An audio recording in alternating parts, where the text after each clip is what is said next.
안녕하세요. 오늘도 사연살롱을 찾아주셔서 감사합니다. 저는 50대 초반 여성이에요.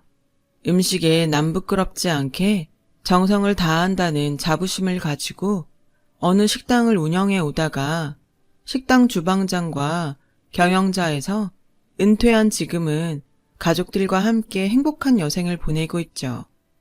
물론 지금의 여유로운 삶에 이르기까지 흉흉한 일들도 참 많이 겪었더랬죠.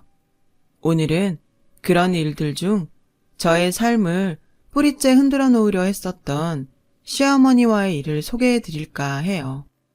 신혼 때까지만 해도 저희 친정은 무척이나 가난한 집안이었어요. 친정 아버지는 가업인 작은 식당을 운영하셨고 저는 결혼 후에도 친정 아버지의 식당을 도왔어요. 따로 직원을 고용하기가 어려운 사정이었거든요. 테이블 10개가 채 안 되는 작은 식당이었죠. 그마저도 몇 달 연속으로 적자를 내기가 부지기수였던 그런 곳이었습니다. 저와 친정아버지는 때때로 대출까지 받아 적자를 메꿔가면서도 식당을 포기하지 않았어요. 젊은 나이에 세상을 떠난 친정엄마의 손때가 묻어있는 식당이기 때문이었어요. 친정아버지는 젊고 예뻤던 부인과의 추억을, 저는 늘 자애로웠던 엄마의 기억을 지켜내고자 부단히도 노력했죠. 시어머니 혼자 있는 시댁도 가난하기는 저의 친정과 매 한 가지였습니다. 그러던 어느 날 대박이 터지더라고요. 시어머니에게는 선친으로부터 물려받은 땅이 있었어요. 쓸모없이 그저 세금만 수시로 나가던 땅이었는데 그 땅에 신도시가 들어선 거죠. 제법 많은 돈을 번 시어머니는 돌변했어요. 악성졸부 그 자체였죠. 시어머니의 입에서 나오는 모든 이야기는 꼭 돈자랑으로 끝났어요. 사람을 판단하고 대우하는 기준 역시나 오직 돈뿐이었고요. 본인보다 적게 가졌다 싶으면 천민 취급을 해댔어요. 웃기는 일이죠. 그래봤자 진짜 갑부축에는 들지도 못하는 주제였으니까요. 그런 시어머니의 소위 돈지랄이 먹히지 않는 사람은 오직 며느리인 저 하나뿐이었어요. 물론 시어머니는 저에게까지 돈자랑을 수시로 시도하셨죠. 하지만 저는 눈 하나 깜짝하지 않았어요. 돈이 세상의 전부는 아니잖아요. 저는 그렇게 생각해요. 예, 요즘 그놈의 구멍가게는 잘 된다든? 손님이라고는 파리가 전부지? 말씀 가려하시죠. 구멍가게 아니고 친정아버지 삶의 터전이에요. 나름 단골분들도 늘어나는 중이고요. 삶의 터전은 무슨? 이런 걸 삶의 터전이라고 하는 거야. 매달 목돈 턱턱 안겨주는 건물 같은 거. 하긴 없이만 살아본 애가 돈 맛을 알긴 알겠냐마는. 사람한테는 각자의 가치관이 있고 각자의 행복이 있는 거죠. 그게 꼭 돈이라고 보지는 않아요. 오히려 돈 아닌 행복이 훨씬 많은 법이죠. 그러지 말고 나 따라다니면서 허드렛 일이나 좀 하렴. 없는 친정에서 자랐으면 없는 집안 아이답게. 혹시 또 아니? 내가 그놈의 구멍가게에 몇 푼 보태줄지도? 관심 없고 바라지도 않아요. 저희 가게는 반드시 성공할 거예요. 두고 보시죠. 제가 꼭 그렇게 만들 겁니다. 이런 식이었어요. 오죽하면 저희 남편까지도 친어머니에게서 정 떼고 등지고 살 작정을 했을까요? 전 어땠냐고요? 당연히 듣고만 있지는 않았죠. 매번 시어머니의 모든 악성 졸부 행각에 맞서는 한편으로 각오를 다지고 노력했어요. 우리 식당을 꼭 큰 식당으로 만들어내겠다고요. 그리고 마침내 이루었어요. 돌아가신 친정 어머니의 손맛을 바탕으로 제 나름대로 연구하고 개발한 레시피가 큰 성공을 거두었죠. 아름아름 저의 식당을 찾아주시던 단골분들을 통해 새 레시피에 대한 좋은 소문이 퍼져나갔고 그 소문 덕분에 식사 시간마다 줄을 서야 드실 수 있을 정도로 손님들이 늘었습니다. 드디어 맛집 반열에 오르게 되었어요. 저희 주머니가 두둑해지자 시어머니의 전전긍긍이 시작되었어요. 뻔하죠. 원래도 쉽사리 굽히고 들어가지 않는 당찬 며느리였는데 그런 며느리가 돈까지 부족함 없이 쥐어버렸으니 그래서 시어머니는 어떻게 하면 며느리의 기를 죽이고 돈지랄을 더 떨어볼까 하는 생각밖에 없는 것 같았어요. 보통 사람 같으면 그런 생각은 그냥 생각으로만 그치기 마련인데 시어머니는 그걸 굳이 말과 행동으로 옮겼어요. 비싼 명품으로 도배를 한 채로 저희 식당에 들이닥쳐 모든 메뉴를 주문하더군요. 아니나 다를까 몇 수저 먹지도 않더라고요. 이래서 없이 사는 하층민들 이해를 할 수가 없다는 거야. 이딴 싸구려가 뭐 좋다고 줄까지 서서 먹어들 대는지 참네. 적당히 하시죠. 누가 들으면 삼시세끼 셰프가 구워주는 스테이크만 썰면서 사는 줄 알겠어요. 그거 좋은 생각이구나. 이름난 주방장 한번 알아봐야겠어. 저와 남편이 코웃음으로 돌아서는 순간 시어머니가 챙겨왔던 명품 가방을 보란듯이 매만지며 거들먹거리더군요. 솔직히 우스웠어요. 어떠니? 이태리 명품 장인한테 주문 제작한 가방인데. 가방은 예쁘네요. 근데 주인한테는 별로 어울린다고 보이지는 않아요. 그러지 말고 너도 이런 거 들고 다니면서 살아. 없는 집안에서 비굴하게 자란 티 좀 그만 내고. 기왕이면 기품 있는 시어머니 체면도 좀 살려줄 겸 좋잖니? 관심 없는데요. 주제는 없는 사치? 그런 거 몰라요. 알고 싶지도 않고요. 비쌀까봐 그러는구나. 얼마 하지도 않아. 배송비 빼고 돈 1,000만 원? 나 같은 사람한테는 가벼운 간식값 정도를 쓸 수 있는 돈이라고 해야 하나? 하긴 누구들 같은 천민들한테는 반년치 연봉이겠지만. 경고하는데 그렇게 살지 마세요. 그러다 후회하는 날 반드시 올 거예요. 보자 하니까 되게 웃기는 애구나 너. 대한민국에서 부자가 망하는 법 있다든? 모르죠. 근데 이건 확실합니다. 어머니는 본인 능력으로 부자가 되지는 않았다는 거.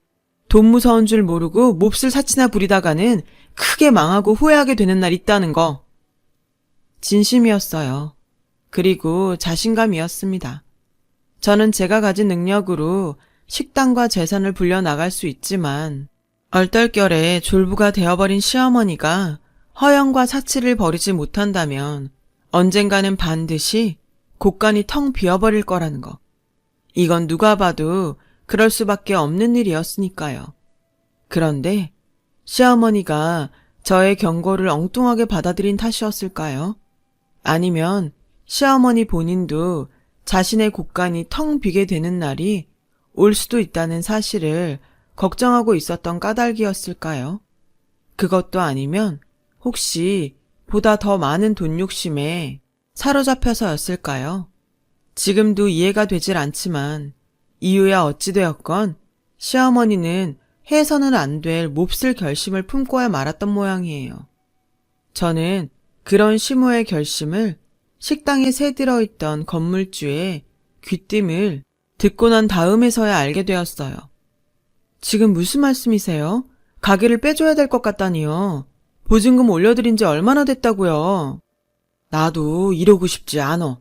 자네랑 자네 아버지가 오죽 성실한 사람들이야. 그런 사람들 이런 식으로 내치면 벌 받지. 안 그러시면 되잖아요. 그게 그러니까 솔직히 말하면 나도 그냥 미리 귀뜸이나 해주는 입장이야. 새 건물주가 자네 식당 내쫓을 생각을 하고 있으니까는. 건물 파셨어요? 시세보다 이만큼이나 더 쳐준다는데 안 팔 이유가 있나. 그럼 새 건물주분이랑 얘기하면 되겠네요. 자네 시어머니 되는 사람이더만. 네? 새 건물주가 자네 시어머니 되는 사람이더라고. 그니까 꿈 깨고 얼른 다른 장사자리 알아봐. 저와 남편은 곧장 시댁으로 달려갔어요. 마침 시어머니는 점심 식사를 하고 있더군요. 심지어 딱 봐도 월급 어마어마하게 드려야 하는 주방장님께서 직접 구워낸 스테이크였어요. 씩씩거리며 들이닥치는 저희를 향한 시어머니의 첫마디는 이거였습니다. 권리금은 꿈도 꾸지 말거라. 뭐라 말로 표현할 수조차 없는 황당함과 분노가 치솟았어요. 저와 친정아버지의 평생 노력과 삶의 터전을 물거품으로 만들겠다는 속셈이 너무 뻔하게 보였죠. 그러나 저와 남편은 시어머니에게 단 한마디의 대꾸도 하지 않은 채로 돌아섰어요. 저희 시어머니라는 인간을 너무나 잘 알고 있었거든요. 굳이 말 섞을 필요가 있나요? 그놈의 돈자랑 돈지랄. 능력이라고는 돈으로 갑질하는 것밖에 없는 주제에 입만 열면 자화자찬. 그딴 헛소리를 듣고 있기에는 시간이 너무 아까울 지경이었는데요. 그래서 저희 부부는 시댁을 빠져나오기 무섭게 변호사 사무실을 찾아갔어요. 시어머니라는 인간의 맛으로부터 식당을 지켜낼 방법을 찾기 위해서였어요. 그러나 법이라는 것이 꼭 약자의 편만은 아니더군요. 변호사의 의견을 정리하면 이랬습니다. 가게 보증금은 돌려받을 수 있다. 단 시어머니가 보증금을 돌려주지 않고 버틴다면 법적인 절차를 거쳐야만 한다. 또한 애석하게도 저와 친정아버지가 평생을 바쳐 일궈낸 식당의 권리금은 법적으로 인정되지 않는다. 그나마 희소식은 새 건물주인 시어머니의 일방적인 계약 파기인 만큼 위약금과 이사 비용은 청구할 수 있다. 물론 이 경우에도 시어머니가 순순히 응하지 않는다면 긴 소송을 거쳐야만 한다. 그 말을 듣는 내내 이 한마디가 머릿속에 맴돌더군요. 시어머니는 천성이 돈에 환장한 악녀다. 그리고 또 한마디가 떠올랐습니다. 오늘의 굴욕을 절대 잊지 않겠다. 당한 그대로 갚아주겠다. 다음 날 시어머니가 식당으로 왔더군요. 돈으로 한다는 짓이 고작 이런 건가요? 그렇게 돈 많으신 분이 도대체 왜 이런 식당을 탐을 내세요? 나한테 지금 아무 말이나 할 수 있는 입장이니 네가? 구멍가게고 나발이고 거리에 나앉게 된 주제에? 그쵸. 당신은 돈 앞에 무서울 거 없는 사람이죠. 너는 세상 돈이 가장 무섭다는 걸 이제 막 깨우친 양민이고? 네, 알겠네요. 돈이 얼마나 무서운지 뼈저리게 알겠네요, 이제. 알았으면 어깃장 그만 부리고 나 따라다니면서 허드렛 일이나 해. 돈 앞에 머리 조아리면서 나는 지질이 궁상입니다 하는 식으로다가. 그러면요? 혹시 알아? 자비로운 사돈 마님께서 너의 집안을 천민에서 양민 정도로 신분 상승시켜줄지? 방금 그 얘기 똑똑히 기억할게요. 당연히 기억해야죠. 똑같은 말로 똑같이 돌려주려면. 결국 저의 식당은 권리금 한 푼 받지 못한 채로 쫓겨나고야 말았어요. 시어머니로부터 보증금조차 돌려받지 못한 탓에 큰 손해까지 감수해가며 새 식당을 오픈해야만 했어요. 그럼에도 저와 친정아버지는 굴하지 않았죠. 저와 친정어머니의 레시피 그대로 친정아버지의 성실함도 그대로였으니까요. 무엇보다 예전 식당이 쌓아 올렸던 맛집이라는 명성이 손님들을 새 식당으로 인도하리라 믿었습니다. 하지만 시어머니라는 인간의 돈 욕심은 참으로 무서운 것이더군요. 저와 친정아버지의 예전 식당을 시어머니가 그대로 운영해버린 것이었습니다. 가게 자리도 그대로, 메뉴도 그대로, 저의 친정 식구들이 손때 묻은 인테리어며 집기까지 모두 그대로 흉내를 내어버린 채로 말이죠. 단 하나 달라진 것이 있다면 주인장이 친정아버지가 아닌 시어머니였다는 것뿐이었어요. 그나마도 시어머니는 마치 자신이 원래부터 그 식당을 운영해왔던 주인장인 양 본인의 사진까지 떡하니 걸어놓았더라고요. 물론 시어머니 본인은 식당에 코빼기도 비추지 않은 채로 바지사장 하나 데려다 앉혀놓은 채로요. 아, 바뀐 것이 하나 더 있네요. 저와 친정아버지가 운영하던 시절의 간판은 그대로 둔 채로 상호명 옆에다가 원조, 딱 2글자 더 붙여놨더라고요. 가게 이름까지 똑같아 버리면 티가 너무 많이 난다나 어쩐다나 웃기지도 않아 정말. 모든 것을 빼앗겼다는 생각에 속상했죠. 또 한 번 말로 다 표현할 수 없는 황당함과 분노가 치솟았어요. 하지만 주저앉아있을 여유 따위는 없었어요. 삶의 터전을 다시 일구어야만 했으니까요. 새 식당을 다시 성공시켜서 시어머니라는 인간에게 보란 듯이 안갚음을 하고 싶었어요. 그래서 저희 식구들은 전보다 몇 배는 더 노력했어요. 저는 친정어머니의 레시피를 한 번 더 발전시킨 신메뉴를 개발했고요. 반응들이 아주 좋았습니다. 남편도 아주 큰 힘이 되어주었어요. 그렇게 저희의 새 식당은 또 한 번의 성공을 거두며 자리를 잡아 나갔어요. 바로 그때 평생 안불작정으로 저희를 내친 줄로만 알았던 시어머니가 저를 불러내더군요. 저 또한 복수의 그날까지 그 인간을 보고 싶지는 않았지만 지피는 구석이 있어서 순순히 응했어요. 혹시나 하면 역시나 시어머니의 식당 몰골이 말이 아니더군요. 음식 장사가 그렇게 쉽고 편한 줄로만 알았나 봐요. 대충 흉내만 내놓은 걸 보니 말 그렇게 하는 거 아니다. 그래도 가족인데. 그놈의 가족은 본인이 먼저 걷어찼고요. 용건만 간단히 하죠. 오픈 준비하러 갈 시간이라. 음식 만드는데 말이다. 더듬지 말고 빨리 말하세요. 바쁩니다, 저. 요리법 좀 알려주렴. 직원을 아무리 닥달하고 바꿔대도 네 손맛을 못 따라가는 모양이야. 조건은요? 딱 보니까 쉽지 않을 거 짐작하고 불러낸 모양인데. 정 불쾌하다면야 돈으로 삼아. 끝까지 돈 타령이시네. 미안하다, 잘못했다. 그런 게 먼저 아닙니까? 모조리 돈으로 크게 쳐주마. 너희 집안이 적어도 천민 소리는 듣지 않을 만큼. 이래도 싫으니? 저는 잠시 망설이는 척 시어머니의 제안에 응했어요. 시어머니가 돌려주지 않았던 보증금을 돌려받는 조건으로 레시피를 알려주기로 한 것이었죠. 제가 바보 같다고요? 생각해보세요. 그 상황에서 제대로 된 레시피를 알려줄 사람이 세상에 어디 있나요? 저도 그랬어요. 시어머니에게 알려준 레시피는 인터넷 검색만 하면 알 수 있는 정도였고, 예를 들자면 사실은 ABC라는 재료를 기반으로 만든 양념이 비법인데, 시어머니에게는 가나다라는 재료로 양념을 만들어 넣으라고 알려주는 식이었죠. 물론 저도 명색이 음식 장사를 하는 사람인 만큼 먹지 못할 재료를 넣으라고 알려주지는 않았어요. 맛집의 특별한 비법이 아닌 일반적으로 가정에서 많이 사용하는 방법을 알려주었을 뿐이죠. 그래서 레시피 전수 비용이 아닌 시어머니가 당연히 저에게 주어야만 하는 보증금을 받았던 것이고요. 저에게서 엉뚱한 레시피를 전수받은 시어머니는 이제 되었다고 생각한 모양이더라고요. 안심한 나머지 또 한 번 그놈의 돈 욕심에 눈이 멀어버렸고, 이번에는 아주 크게 작정하고 분점들까지 여럿 내버리더라고요. 하나같이 임대료가 어마어마하게 비싼 지역에 자리한 상가들이었어요. 물론 모든 비용은 시어머니의 통장들을 털어서 마련했고요.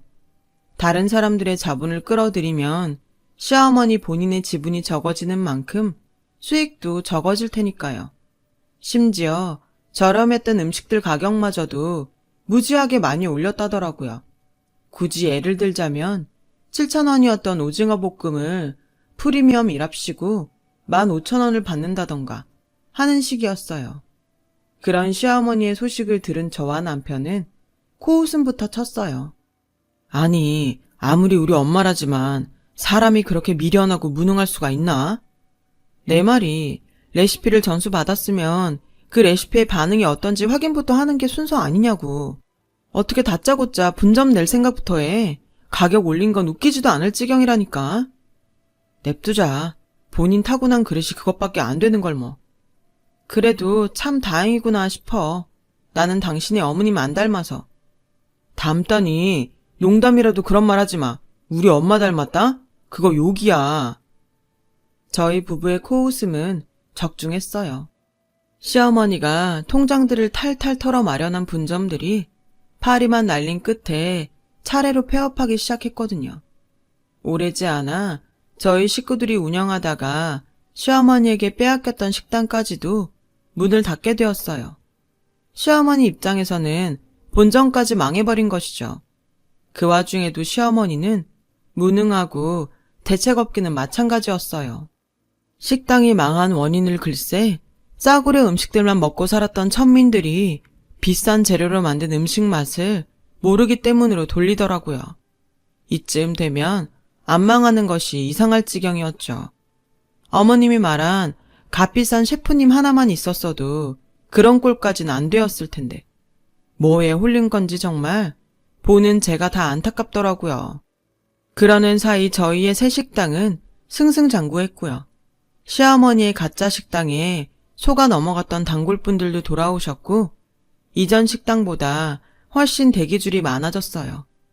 저희 식구들은 매일같이 재료 소진으로 인한 조기 영업 종료 팻말을 걸면서 저희를 아끼는 마음으로 찾아주신 모든 손님들을 대접하지 못한 것에 대한 죄송함이 들 정도로요.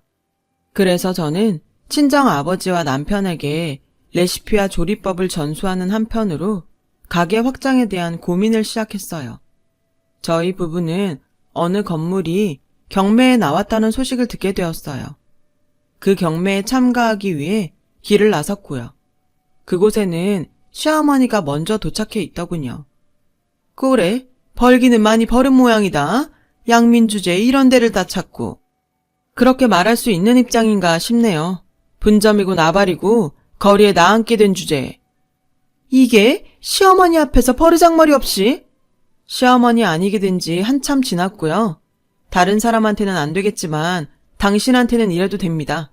우리가 당신 주변 사람들이 그동안 당하고 살아온 것들이 워낙 많아서. 돈찌라리 하고 싶으면 곱게 하고 가. 내깟 것들이랑은 말 섞을 가치도 없다. 그러려고요. 맞다. 재산들 모조리 경매에 나오고 집에도 빨간 딱지 붙었다죠? 그래서 뭐 내가 늘상 말하지만 대한민국에서 부자 망하는 법은 없어. 저도 늘 얘기했잖아요. 그러다 크게 망하는 날이 꼭 올 거라고. 지금부터 제대로 보여줄 테니까 똑똑히 지켜보기나 하시죠. 돈에 눈먼 악성 졸부가 어떻게 망하는지. 시어머니라는 인간이 육지거리를 하거나 말거나 저희 부부는 경매에 참여했고 목표했던 건물을 시세보다 훨씬 저렴한 가격에 낙찰받았습니다. 그 건물은 당연히 시어머니 명의의 건물이었죠. 시어머니가 저희의 예전 식당을 쫓아내기 위해 구매했던 바로 그 건물이었어요. 그 건물의 주인이 된 저희는 예전 식당 자리에 친정아버지의 식당을 재오픈했어요. 친정아버지가 직접 운영하시는 식당이었죠. 며칠 뒤에는 시어머니의 명의의 또 다른 상가를 역시나 시세보다 훨씬 저렴하게 낙찰받았고 그곳에는 남편이 직접 운영하는 식당을 오픈했어요. 경매로 건물을 낙찰받았다고 해도 그 돈은 시어머니라는 인간에게 들어가게 될 테니 결국은 시어머니 좋은 일만 시킨 거 아니냐고요? 시어머니는 식당이 망하면 손해가 얼마나 크고 빠르고 심하게 누적되는지를 몰랐어요. 그런 사람이 재산까지 무리하게 탈탈 털어가면서 분점 내기에 혈안이 되었었으니 그 손해는 상상을 초월하는 것이었죠. 심지어 평소 주제넘게 과도한 사치까지 이만저만 부리고 살았으니 그 후폭풍은 더 볼 것도 없지 않겠습니까? 시어머니의 재산들이 경매에 나오게 된 이유는 재산들이 경매로 넘어갈 만큼 어마어마한 빚더미에 앉았기 때문이었어요. 당연하게도 저희 부부가 지불한 경매 대금은 시어머니는 만져보지도 못했죠. 모조리 대출 원금의 이자에 온갖 채무자들에게 즉시 지급되었으니까요. 그렇게 얼마 뒤 시어머니의 명의의 마지막 건물은 어김없이 경매로 처분되었고 결국 추하게 울부짖고야 말더군요. 쪽팔린 줄도 모르는 채로요. 세상에 이러는 법은 없다. 자식 며느리가 시애미한테 이러면 안 되는 거야. 따지려면 거울 보고 따지시죠. 우리 잘못으로 날린 재산이 아니라 본인 스스로 잃어버린 재산이니까. 그래도 이건 아니다. 그게 어떤 돈인데 내 돈 내놔라 쓰레기들아. 빈털털이 돼서 거리에 나앉게 생겼으니 이제 좀 알겠는 모양이네요. 돈이 얼마나 무서운 건지. 그따구로 행동해봐 어디? 내가 고소할 거야. 싹 다 콩밥을 먹여줄 거야 아주. 고소를? 누가 누구한테요? 당신이 당신한테? 그건 그거대로 웃기기는 하겠네요. 마음대로 하시든가. 난 약속이나 지키면 그만이에요. 약속? 무슨 약속? 기억해요? 당신이 예전에 나한테 했던 말 꼭 돌려주겠다고. 그 약속 지금 지키려고요. 너 인연이 기어코? 돈이 얼마나 무서운지 알았으면 나 따라다니면서 허드렛 일이나 하시던가. 그럼 혹시 모르는 일이잖아요. 우리가 당신을 왕거지에서 보통 거지 정도로 신분 상승이나 시켜줄지? 물론 진짜로 허드렛 일 시킬 생각 따위는 없었어요. 얼굴을 마주하는 것만으로도 소름이 끼쳤으니까요. 저희 부부는 매몰차게 돌아섰고 그러기가 무섭게 시어머니는 빚쟁이들에게 쫓겨 도망을 쳐버렸죠. 그로부터 얼마 뒤 모든 재산을 홀라당 날려먹고 거지꼴이 되어버린 시어머니는 고시원이나 전전하는 신세가 되었습니다. 가는 고시원마다 방값을 밀리고 밀리다가 결국 빚만 떠안고 쫓겨나는 신세 말이죠. 주제넘게 과분한 사치와 소상공인 무시하더니 멋모르고 음식점 하는 사람들의 노고는 무시하면서 사장행세 하려고 했잖아요. 식당 분점을 늘려댄 탓에 생겨버린 빚더미도 그대로더라고요. 아마 평생을 갚지 못한 채로 당신이 말했던 구질구질한 여생을 보내게 되겠죠. 저와 친정아버지 그리고 남편은 식당을 그로부터 한참을 잘 일구어냈어요. 초심 그대로 저렴한 가격에 좋은 음식을 정성껏 대접했는데 손님들이 감사하게도 잘 알고 찾아주셨어요. 그리고 지금은 앞서 말씀드렸던 것처럼 힘들었던 식당 경영자의 삶을 마무리 짓고 가족들과 함께 여유로운 삶을 즐기고 있습니다. 그동안 누리지 못했던 것들을 행복하게 누리면서 지내고 있어요. 어려운 분들을 위한 김장 나눔과 기부 등으로 다른 분들께 고마운 마음을 돌려드리려 노력합니다. 앞으로도 평생 지켜나가보려 해요. 잘할 수 있겠죠? 제 긴 이야기 들어주셔서 감사합니다. 여러분의 가정에도 여유와 행복이 넘쳐나시길 바랍니다. 여러분, 사연 댓글에 응원과 현명한 조언 부탁드려요. 좋아요와 구독은 저에게 큰 힘이 됩니다.